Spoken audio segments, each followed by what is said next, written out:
인간의 운명은 어디까지 스스로 선택할 수 있을까요? 거대한 역사의 수레바퀴 앞에서 소년의 꿈은 어떻게 바스러졌을까요? 오늘 우리는 조선 역사에서 가장 어린 나이에 왕이 되었으나 가장 슬픈 별이 된 한 소년의 삶을 찾아 떠납니다. 그의 이름은 단종, 조선의 제6대 국왕입니다. 하지만 그 찬란한 이름 뒤에는 우리가 상상조차 하기 힘든 거대한 비극의 그림자가 태어날 때부터 이미 드리워져 있었습니다. 1441년의 조선으로 시간을 되돌려 봅니다. 단종은 세종대왕의 장남인 문종의 아들로 태어났습니다.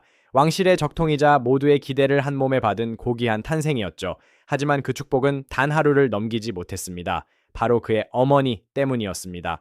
어머니 현덕 광후는 단종을 낳은 지 단 하루 만에 산후병으로 세상을 떠났습니다. 왕자로 태어났으나 태어나자마자 어머니의 온기를 잃어버린 아이. 소년의 삶은 그렇게 지독한 외로움 속에서 시작되었습니다. 어머니 없는 궁궐에서 홀로 자라야 했던 단종을 누구보다 안타깝게 여긴 분은 할아버지 세종대왕이었습니다. 세종은 이 영특한 손자가 훗날 강인한 왕이 되기를 바라며 자신의 사랑을 쏟아부었습니다.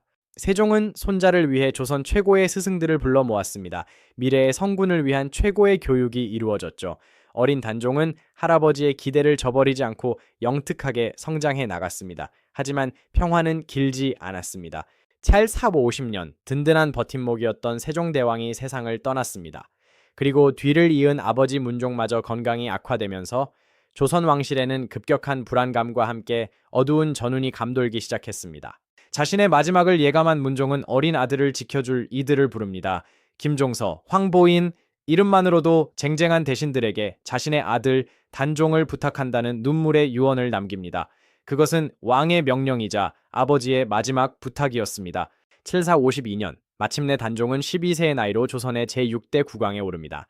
하지만 환호성 뒤에는 소년 왕을 노리는 차가운 시선들이 숨어 있었습니다. 권력의 냉혹한 세계가 그를 기다리고 있었던 것이죠. 그 틈을 노린 자는 단종의 삼촌 수양대군이었습니다. 그는 세종의 둘째 아들이자 누구보다 강력한 야망과 추진력을 지닌 인물이었습니다. 그에게 어린 조카의 왕위는 단지 빼앗아야 할 사냥감에 불과했을까요? 찰사 53년 10월 조선 역사의 흐름을 완전히 뒤바꿔버린 피해 사건이 일어납니다. 바로 개유정난입니다. 수양대군은 한밤중에 기습적으로 군사를 동원해 반대파를 숙청하기 시작했습니다. 단종의 가장 든든한 방패였던 김종서와 황보인이 하룻밤 사이에 제거되었습니다. 수양대군의 칼날은 자비가 없었습니다. 조정을 지탱하던 노련한 대신들의 죽음으로 소년 왕의 주변은 순식간에 텅 비어버렸습니다. 이제 단종은 왕좌에 앉아 있었지만 더 이상 왕이 아니었습니다. 자신의 명령이 아닌 삼촌 수양대군의 뜻대로 모든 것이 움직이는 세상. 소년은 화려한 감옥인 궁궐에서 매일 밤 죽음의 공포와 싸워야 했습니다. 결국 7455년 단종은 국세를 내놓습니다. 삼촌에게 왕위를 물려주는 양위 형식을 빌렸지만 그것은 명백한 찬탈이었습니다. 12세의 왕이 된 소년은 단 3년 만에 모든 것을 잃고 상황으로 물러나게 됩니다. 수양대군은 세조가 되었습니다. 그리고 단종은 한양에서 멀리 떨어진 강원도 영월로 유배를 떠나게 됩니다. 당시 영월은 사람의 발길이 닿기 힘든 척박한 땅이었습니다. 소년이 마주한 것은 차가운 절벽과 깊은 계곡뿐이었습니다. 그가 도착한 곳은 청령포였습니다. 앞은 깊은 서강이 흐르고 뒤는 험준한 절벽으로 가로막힌 그야말로 육지 속의 섬이었습니다. 배가 없으면 나갈 수 없는 그곳에서 16세 소년은 무엇을 생각했을까요? 밤이면 들려오는 서강의 물소리는 마치 죽은 어머니의 울음소리 같았을 겁니다. 소년은 청령포의 소나무들만이 친구가 되어주던 그곳에서 하루하루 역사의 무게를 견뎌내고 있었습니다. 하지만 밖에서는 그를 위한 움직임이 시작되고 있었습니다.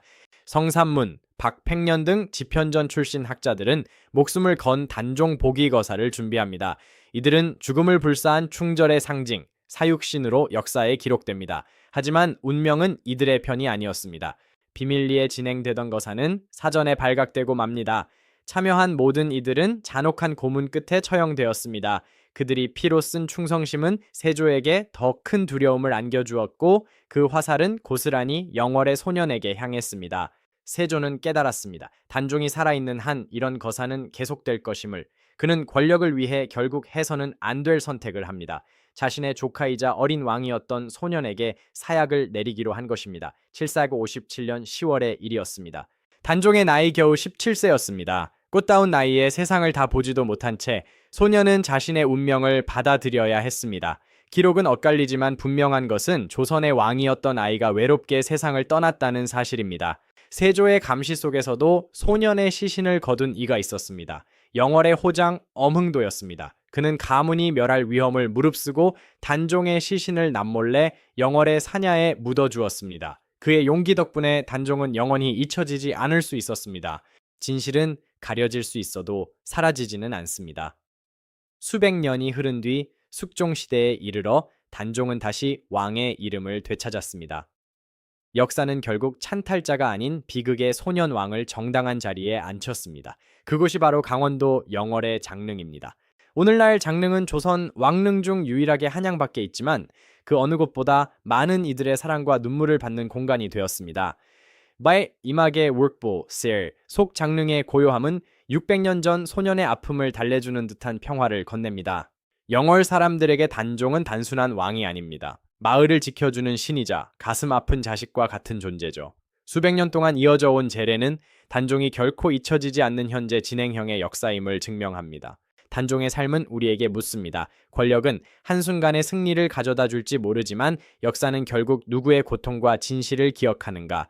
수양대군의 칼날은 이겼으나 단종의 슬픔은 우리 마음속에 영원히 살아남았습니다. 이것이 역사의 진짜 심판일지도 모릅니다. 지금도 영월의 소나무들은 바람이 불 때마다 무언가를 속삭입니다. 억울했던 소년의 눈물을, 그리고 끝까지 그를 지키려 했던 충신들의 이름을 말이죠. 강물은 여전히 600년 전 그날처럼 묵묵히 흐르고 있습니다. 권력은 사라졌으나 기억은 남았습니다. 조선의 가장 슬픈 별, 단종, 그의 평안한 안식을 빌며 다큐멘터리를 마칩니다. 시청해주셔서 감사합니다.